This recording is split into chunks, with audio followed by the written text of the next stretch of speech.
So hello everyone, this is Ravi. और जैसा कि आप सबको पता है कि हम लोग क्रैश कोर्स कर रहे हैं क्लास 12 फिजिक्स का।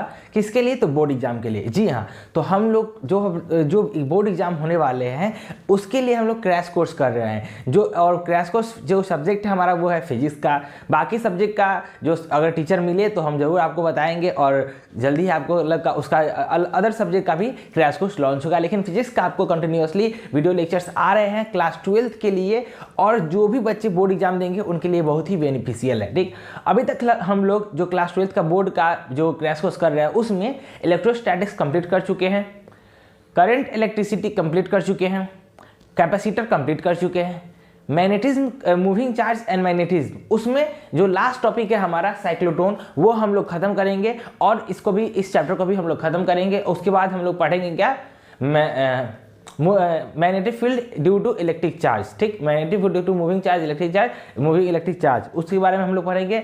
तो अभी हम लोग क्या करेंगे, मूविंग चार्ज एंड मैग्नेटिज्म के जो लास्ट लेक्चर है, ये जो साइक्लोट्रॉन है उसको खत्म करेंगे और समझेंगे। ठीक, तो साइक्लोट्रॉन आज हम लोग पढ़ेंगे। बात ध्यान में, कौन सा चैप्टर टॉपिक है, साइक्लोट्रॉन, और चैप्टर कौन है, मूविंग चार्ज एंड मैग्नेटिज्म। ठीक, एक बात और, अगर आप इस चैनल पे नए हैं तो वीडियो को लाइक कीजिए, चैनल को सब्सक्राइब कीजिए और बेल आइकन को दबाएं, क्योंकि हर रोज नए नए वीडियो आ रहे हैं, हर नए नए टॉपिक पे आ रहे हैं, तो आपके लिए बेनिफिशियल है। तो हम यही सजेस्ट करेंगे कि आप इस चैनल को सब्सक्राइब करें और ज़्यादा से ज़्यादा शेयर करें दोस्तों के साथ, और जो भी जिसे भी आप जानते हैं उसके साथ शेयर कर दें। ठीक, और एक बात आपको बताना चाहेंगे हम कि जो बच्चे हमसे डाउटनट में पढ़ रहे हैं उनके लिए कि अगर आप उनके लिए वो चाहे टीचर प्रोफाइल को सब्सक्राइब करें और वीडियो जितना हो सके इसको शेयर करें। आप सब में से किसी को अगर हमसे कोई डाउट पूछना हो तो आप वीडियो के कमेंट सेक्शन में कमेंट कीजिए, जो भी डाउट हो, क्यूरी हो, आप पूछिए, डालिए, हम आपको उसका जो रिप्लाई देंगे और सारे डाउट क्लियर करेंगे। बात समझ में आए? और एक बात कि जो बच्चे डाउटनट पे हमसे पढ़ रहे हैं वो हमको डायरेक्ट कैसे मैसेज कर सकते हैं, तो इंस्टाग्राम पे आप हमको डायरेक्ट मैसेज कर सकते हैं। टीचर थंबनेल, आपको जो टीचर्स का जो प्रोफाइल है 5 सेकंड का, उसमें हम डाले हुए हैं रवि कुमार टिकेडियन, मेरा टीचर मतलब इंस्टाग्राम आईडी है, रवि कुमार टिकेडियन मेरा इंस्टाग्राम आईडी है। वीडियो के स्टार्टिंग में टीचर प्रोफाइल में मिलेगा, आप उसको जाके फॉलो कीजिए, मैसेज कीजिए, हम उसमें आपको जरूर रिप्लाई करेंगे। जो भी डाउट होगा सारा क्वेरी हम लोग सॉल्व करेंगे। ठीक, चलते हैं, आगे बढ़ते हैं और समझते हैं कि साइक्लोट्रॉन क्या होता है और इसके बारे में पढ़ते हैं, जानकारी लेते हैं। चलिए बच्चों, तो स्टार्ट करते हैं। साइक्लोट्रॉन, साइक्लोट्रॉन क्या होता है? ठीक, तो ध्यान दीजिएगा, साइक्लोट्रॉन क्या होता है। तो लिखा हुआ है कि it is a machine which accelerate the charge particles और ion up to very high energy level. यह साइक्लोट्रॉन क्या होता है, एक तरह का मशीन होता है जो कि बहुत ज़्यादा ही क्या करता है, पार्टिकल को भी, चार्ज पार्टिकल को बहुत ही ज़्यादा एक्सेलरेट कर देता है, बहुत ही हाई एनर्जी लेवल तक। बात समझ में आया? It is the particle which accelerate the charge particle और ions up to very high energy level. मतलब कोई भी चार्ज पार्टिकल हो या आयन हो, उसको बहुत ही हाई एनर्जी लेवल तक एक्सेलरेट करके रख देता है, इतना पावर उसके अंदर डाल देता है ना कि मत पूछिए। ठीक है, उसके बाद इसके बारे में और जानकारी वाली बात है कि साइक्लोट्रॉन के बारे में कि it was discovered by E O. Lawrence. यह किसके द्वारा डिस्कवर किया गया था? E O. Lawrence and M S. Livingston in 1934। 1934 में यह ई.ओ. लॉरेंस और एम.एस. लिविंगस्टन के यह डिस्कवर किया गया और इसके बारे में बताया गया। ठीक है, साइक्लोट्रॉन का डिफिनीशन समझ लिए हैं, समझ लिए कि कौन इन लोग को खोजा है और कब खोजा है, ये जान लिए। अब हम लोग जानते हैं कि प्रिंसिपल क्या है। ठीक, it is based on 2 principle. अब यह क्या है, 2 प्रिंसिपल पे बेस्ड है। बात समझ में आए? यह जो प्रिंसिपल है साइक्लोट्रॉन का, जो प्रिंसिपल है वह 2 प्रिंसिपल पे बेस्ड है साइक्लोट्रॉन मशीन। ठीक, जो पहला प्रिंसिपल आपको है, the frequency of A charge particle in a magnetic field is independent from its velocity and energy. जो फ्रीक्वेंसी होगा चार्ज पार्टिकल का, ठीक, जो फ्रीक्वेंसी होगा चार्ज पार्टिकल का वह इंडिपेंडेंट होगा वेलोसिटी और एनर्जी से। बात समझ में आया आपको कि जो भी फ्रीक्वेंसी होगा, मान लीजिए कोई साइक्लोट्रॉन है, उसमें जो चार्ज पार्टिकल है मूव कर रहा है, वो क्या होगा, इंडिपेंडेंट होगा। किससे? तो उस चार्ज पार्टिकल के वेलोसिटी से और एनर्जी से। उसको कोई मतलब नहीं है, ठीक, कि मेरा एनर्जी कितना है, मेरा वेलोसिटी कितना है, उसको इस बात से कोई मतलब नहीं है, कोई लेना देना नहीं है। पास में इसको बस इतना ही से लेना देना है कि उसका फ्रीक्वेंसी कितना है। ठीक, और किस पे डिपेंड करता है फ्रीक्वेंसी, ये भी हम लोग समझेंगे। तो ये रहा आपको थोड़ा बहुत, मतलब अभी तो स्टार्ट ही किए हैं तो बोर्ड में इतना ही हटा, तो अभी इतना ही बताएंगे, फिर बाद में आपको इसको नोट कीजिएगा, उसके बाद हम लोग और इसको और बताएंगे, आपको इस बारे में जानकारी देंगे। तब तक के लिए आप लोग इसको नोट कर सकते हैं, ठीक, बात समझ में आप इसको नोट कीजिए। पहले साइक्लोट्रॉन क्या होता है? साइक्लोट्रॉन एक तरह का मशीन होता है जो कि चार्ज पार्टिकल को वेरी हाई स्पीड तक एक्सेलरेट कर देता है, ठीक, हाई एनर्जी लेवल तक एक्सेलरेट कर देता है। इसको डिस्कवर कौन किया था? E.O. Lawrence and M.S. Livingstone इसको किया था, खोज किया था, डिस्कवर किया था, कब? तो 1934 में। इसका प्रिंसिपल है वो क्या है? तो यह दो प्रिंसिपल पर बेस्ड है। पहला प्रिंसिपल आपको बता दिया है, दूसरा प्रिंसिपल बताते हैं। तो पहला प्रिंसिपल ये है कि फ्रीक्वेंसी है किसी भी चार्ज पार्टिकल का, वो वेलोसिटी और एनर्जी पे डिपेंड नहीं करेगा। बहुत ही सिंपल है, बहुत ही सिंपल है। तो बात आप इसको नोट कीजिए और उसके बाद हम लोग आगे बढ़ते हैं और उसके बाद आपको कुछ और जानकारी इसके बारे में देते हैं। तब तक के लिए आप इसको नोट कीजिए, नोट इट प्लीज।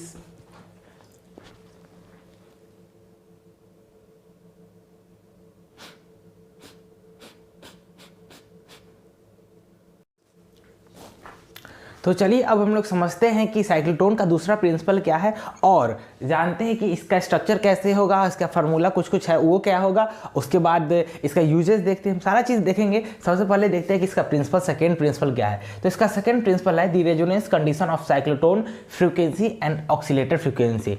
कहने का क्या मतलब है? The resonance frequency and cyclotron frequency कहने का क्या मतलब है? नहीं समझ में आया, ठीक। तो इसको समझने के लिए आपको जो साइक्लोट्रॉन का स्ट्रक्चर समझना होगा और इसका जो वर्किंग मैकेनिज्म है वो समझना होगा। वो समझ जाइएगा तो आपको सेकेंड पॉइंट समझ में आ जाएगा, क्योंकि उसी के बीच में समझाना होगा। तो एक बार में हम समझा देते हैं, क्लियर हो जाएगा।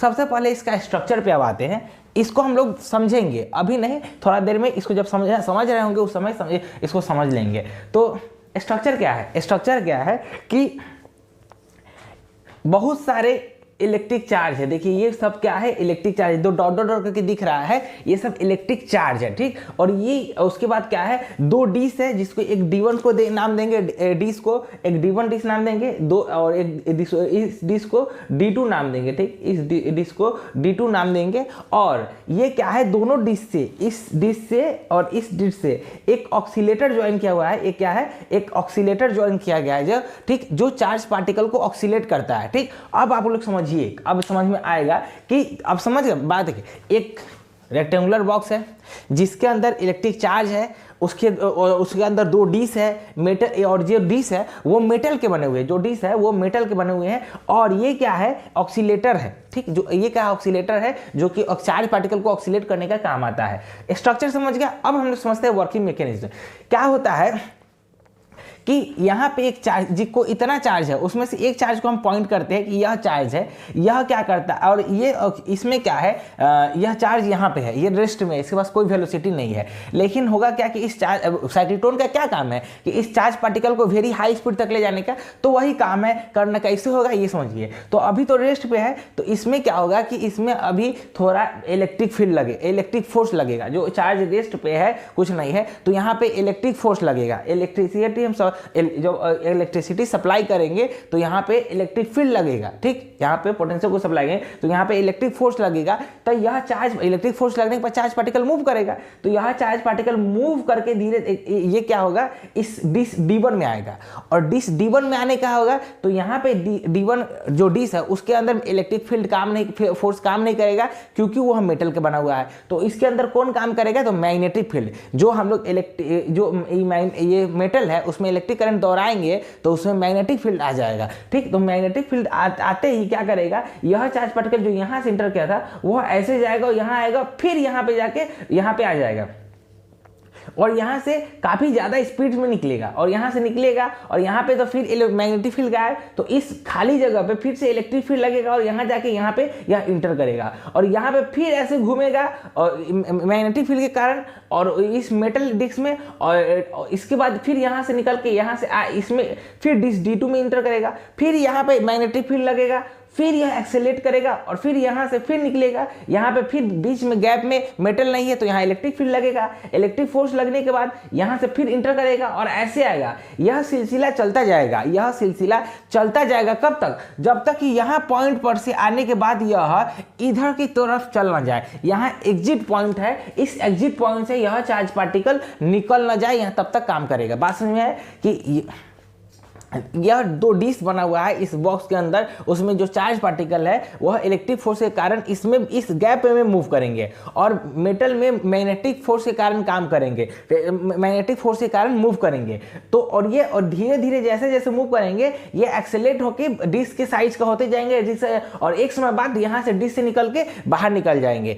तो अब यहीं पे लॉजिक आता है resonance condition of cyclotron frequency and oscillated frequency. देखिए जब तक इस गैप में था तो उसमें साइक्लोट्रॉन फ्रीक्वेंसी काम आ रहा था इलेक्ट्रिक फोर्स के मदद से, ठीक। और जैसे ही इसमें आया, इस डिस्क में आया, तो ऑक्सीलेटेड फ्रीक्वेंसी मतलब इस कुछ यहाँ ऑक्सीलेटर कुछ कर रहा होगा, यहाँ से कुछ सप्लाई कर रहा होगा, तब ना यहाँ चार्ज पार्टिकल ज़्यादा एक्सीलेट हो रहा था, तो यहाँ पे ऑक्सीलेटर काम करेगा। तो ये क्या करता है, उसकी पार्टिकल के फ्रीक्वेंसी को बढ़ा देता है, इतना तेज कर देता है कि यह इस एक्सीलेट हो जाता है और यह ऐसे साइज बड़ा होकर यह एक पॉइंट के बाद बाहर निकल जाता है। बात समझ आए? तो यही कंडीशन है कि यह किसके कंडीशन पे काम करता है, रेजोनेंस फ्रीक्वेंसी और ऑक्सीलेटेड फ्रीक्वेंसी के, कि वह चार्ज पार्टिकल को बाहर निकलने में, स्पीड एक्सीलेट होने में मदद करता है और एक पॉइंट के बाद इसको बाहर निकाल देता है। बात समझ में आया आप लोग को? तो यही है रेजोनेंस कंडीशन ऑफ ऑक्सीलेटेड फ्रीक्वेंसी और साइक्लोट्रॉन फ्रीक्वेंसी, ठीक। ये रहा आपका स्ट्रक्चर और दूसरा प्रिंसिपल। आप लोग स्ट्रक्चर बनाइए, उसके बाद हम लोग क्या करते हैं, हम लोग इसका कुछ फार्मूला देखेंगे, उसका यूज देखेंगे, साइक्लोट्रॉन का क्या यूज होता है, उसके बाद इसका लिमिटेशन देखेंगे और इस टॉपिक को खत्म करेंगे। लिखिए, नोट डाउन कीजिए।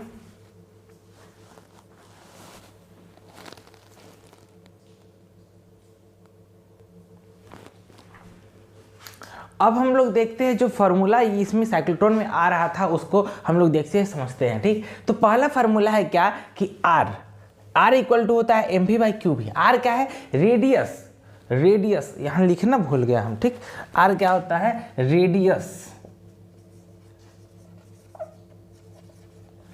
ठीक। R क्या है, रेडियस है, ठीक। रेडियस ऑफ डिस्क, किसका, तो रेडियस ऑफ डिस्क। अब बताइए डिस्क क्या था, जो वहाँ पे जो हम स्ट्रक्चर बनाए थे उसमें जो मेटल डिस्क था, डिस्क इस शेप का, उसका ही रेडियस है, ठीक। उसका क्या है, उसका रेडियस है। उसका रेडियस का फार्मूला क्या होता है, mv बाई क्यू बी। और m क्या है यहाँ पे, मास, v क्या है, वेलोसिटी, q क्या है, चार्ज, b क्या है, मैग्नेटिक फील्ड। सारा चीज यहाँ पे लिखा हुआ है, v नहीं लिखे है, velocity of the charge particle at the exit point. जो एग्जिट पॉइंट पर से चार्ज पार्टिकल निकल रहा था वहाँ पे जो वेलोसिटी है वो। t क्या है, टाइम पीरियड, ठीक। t क्या है, टाइम पीरियड निकालने का फार्मूला है कि कितना टाइम पीरियड में उसको एक ऑक्सीलेशन लग रहा है, तो उसका फार्मूला होता है 2 pi m by Q B. और m नोन है, q नोन है, b नोन है। v क्या है, यहाँ वेलोसिटी है, मतलब एग्जिट पॉइंट पे जो वेलोसिटी निकल रहा था वो वेलोसिटी। तो v का फॉर्मूला क्या हो जाएगा, Q B R by M, Q B R by M. Q क्या है, चार्ज, m क्या है, मास, r क्या है, रेडियस ऑफ द डिस्क, और m क्या है, mass of the charge particle. ये क्या है, k क्या है, k equal to Q square by B square into R square by 2m। ये है काइनेटिक एनर्जी, उस चार्ज पार्टिकल का काइनेटिक एनर्जी कितना है, तो इतना है, ठीक। और ये f equal to Q B by 2 pi m। ये फ्रीक्वेंसी एक इंपॉर्टेंट टर्म हो जाता है, इसीलिए क्योंकि वो पहला प्रिंसिपल यही था कि जो चार्ज पार्टिकल है वो कैची पे, वेलोसिटी और काइनेटिक एनर्जी पे डिपेंड नहीं करता है, सिर्फ फ्रीक्वेंसी पे डिपेंड करता है। तो ये इंपॉर्टेंट आपके लिए हो जाएगा। तो ये कुछ फार्मूला थे जो साइक्लोट्रॉन में आते हैं, यूज होते हैं। आपको पूछ देगा साइक्लोट्रॉन में डिस्क का रेडियस निकालिए, या एग्जिट पॉइंट ऑफ वेलोसिटी क्या था वो निकालिए, या काइनेटिक एनर्जी क्या है उस चार्ज पार्टिकल का जो घूम रहा है, या टाइम पीरियड क्या है, फ्रीक्वेंसी क्या है, ये सब आपको बताना होगा। तो आपको जानना जरूरी है ये सब, ठीक। तो इसको आप लोग नोट डाउन कीजिए।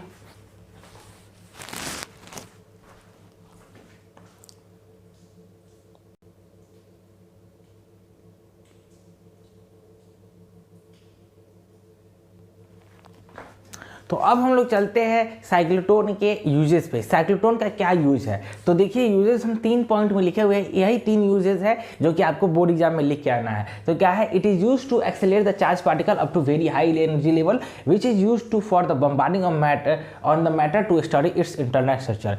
क्या करते साइक्लोट्रॉन को, क्या करते हैं, यह चार्ज पार्टिकल को वेरी हाई स्पीड तक, वेरी हाई एनर्जी लेवल तक क्या करते हैं, हम लोग एक्सेलेट करते हैं। और ऐसा काहे करते हैं, किसी भी मैटर पे हम लोग उसको बम्बार्डिंग करने के लिए करते हैं। ऐसा करने से हमको उस मैटर का क्या करता है, इंटरनल स्ट्रक्चर और उसके प्रॉपर्टी के बारे में पता चलता है। इसीलिए इस चीज में हम लोग साइक्लोट्रॉन का यूज करते हैं। दूसरा, the highly energetic charge particle accelerated by the cyclotron is used to implant it is the metal to change its property. अब क्या इसका एक यूज ये भी यूज है कि जो अब चार्ज पार्टिकल बहुत ही हाई एनर्जी लेवल तक चला गया और वो जो हम लोग क्या करते हैं चार्ज पार्टिकल को किसी मैटर में है हम लोग इम्प्लांट करने का कोशिश करते हैं, उसमें बैठाने की कोशिश करते हैं, जिससे क्या होता है उस पार्टिकल का प्रॉपर्टी चेंज हो जाता है और वो पार्टिकल उस पार्टिकल ना होकर दूसरे पार्टिकल में चेंज होता है। एक तरह जैसे होता है ना कि कोई मेटल है उसको सेमीकंडक्टर बनाना हो तो उसमें कुछ सेमीकंडक्टर का पार्ट डालते हैं या सेमीकंडक्टर उसको मेटल है तो ऐसा कुछ इम्प्लांट करते हैं उस साइक्लोट्रॉन की मदद से चार्ज पार्टिकल को डाल के इम्प्लांट कर करके बम्बार्डिंग कर करके कि उसका प्रॉपर्टी और स्ट्रक्चर चेंज हो जाता है। इस चीज़ में हम इसका यूज करते हैं। दूसरा, it is use as a source of electromagnetic wave. अब इसमें देखिए कि हम लोग देखे हैं कि यह इलेक्ट्रोमैग्नेटिक वेव क्रिएट करता है, तो यह क्या होता है एक तरह का अति है, सोर्स है इलेक्ट्रोमैग्नेटिक वेव का, यह सोर्स है। तीन यूज हो गया, यह क्या है, ये एक तरह का इलेक्ट्रोमैग्नेटिक वेव का सोर्स है। तीन वेव समझ में आ गया आप लोग को, तीन यूजेस समझ में आ गया। अब हम लोग इसका लिमिटेशन देखते हैं, उसके बाद हम लोग इस चैप्टर इस टॉपिक को खत्म करेंगे। ठीक,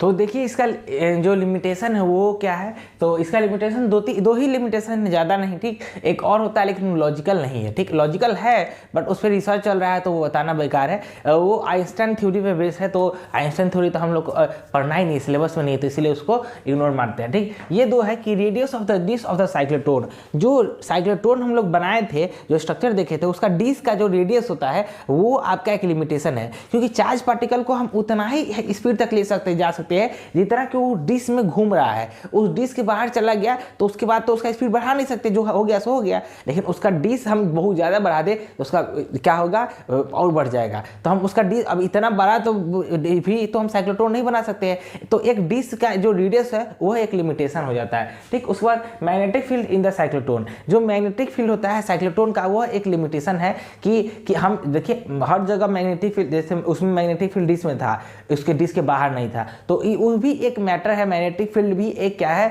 लिमिटेशन है उसका, क्या थी साइक्लोट्रॉन का। तो ये दो लिमिटेशन थे। ठीक, तो अब एग्जाम में अगर साइक्लोट्रॉन के बारे में आए तो पहले साइक्लोट्रॉन का डिफिनीशन लिखिएगा, दूसरा उसका प्रिंसिपल लिखिएगा, तीसरा स्ट्रक्चर बताइएगा और स्ट्रक्चर के बारे में लिख दीजिएगा कि दो डिस्क है, एक ऑक्सीलेटर है, एक चार्ज पार्टिकल है घूम रहा है, एक एग्जिट पॉइंट उधर था घूम रहा है। ठीक, उसका वर्किंग मैकेनिज्म बता दीजिएगा कि यहाँ से चार्ज पार्टिकल स्टार्ट होगा, उस पर इलेक्ट्रिक फोर्स लगेगा, फिर जाके घूमेगा डिस्क में मैग्नेटिक फील्ड के कारण घूमेगा, फिर धीरे धीरे उसका रेडियस बढ़ेगा और एक तरफ बाहर निकल जाएगा। ये वर्किंग मैकेनिज्म हुआ। उसके बाद आप उसको बता दें, उसका फार्मूला कुछ लिख दीजिएगा, सारा जो फार्मूला आपको लगे कि इंपॉर्टेंट है लिख दीजिएगा। उसके बाद आप क्या कीजिएगा, उसका यूजेस लिख दीजिएगा साइक्लोट्रॉन का, और उसके बाद आप लिमिटेशन लिख दीजिएगा। तो आप तो 6 पॉइंट से ज़्यादा लिख दिए तो आपको 5 नंबर खुशी खुशी देगा, कोई एक नंबर भी नहीं, कहीं नहीं काटेगा। तो ठीक है, आज का लेक्चर यहीं लगते हैं, तब तक के लिए bye, good night, see you, hi bye, good day, good night. अब जब आप दिन में देख रहे हैं तो गुड मॉर्निंग, जो भी हो तो बाय एवरीवन, बाय,